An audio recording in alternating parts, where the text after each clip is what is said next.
Whale मछली इस पूरी नाव को निगलने वाली होती है। तभी इस नाव का कप्तान उसको रोकने की कोशिश करता है, लेकिन वह नाकाम रहता है। तभी यह बड़ी सी नाव उस व्हेल मछली के पेट के अंदर चली जाती है।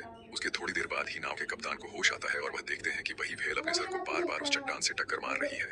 तभी वह गुस्से से उठकर उसे पर चिल्लाकर अपने दोस्तों को बाहर निकालने की बात करता है और वह गुस्से में उसे मारने की कोशिश करता है, लेकिन उसका हाथ वहां तक पहुंच नहीं पाता है। तभी एक बूढ़ा शख्स बड़ा सा इंजेक्शन अपनी टॉप में लॉट करता है और उसे बड़ी सी व्हेल पर सूट करता है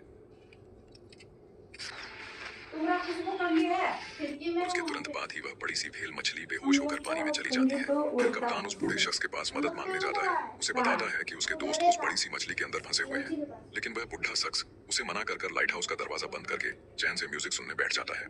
थोड़ी ही देर बाद नाव का कप्तान उसके दरवाजे को तोड़ के अंदर आ जाता है और अपने दोस्त को बचाने की जिद करता है।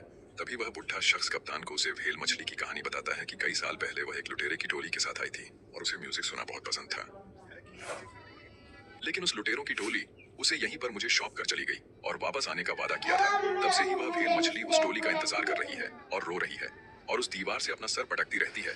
उसे लगता है कि उसके वह दोस्त उस दीवार के पीछे ही है, वह उसे तोड़कर उसे मिल सकती है। तभी उतने में ही भेल मछली को फिर से होश आ जाता है और वह बुढ़ा शख्स और नाव का कप्तान फिर से एक बड़ा सा चार्ज इंजेक्शन नहीं लेकर है आते हैं। उसका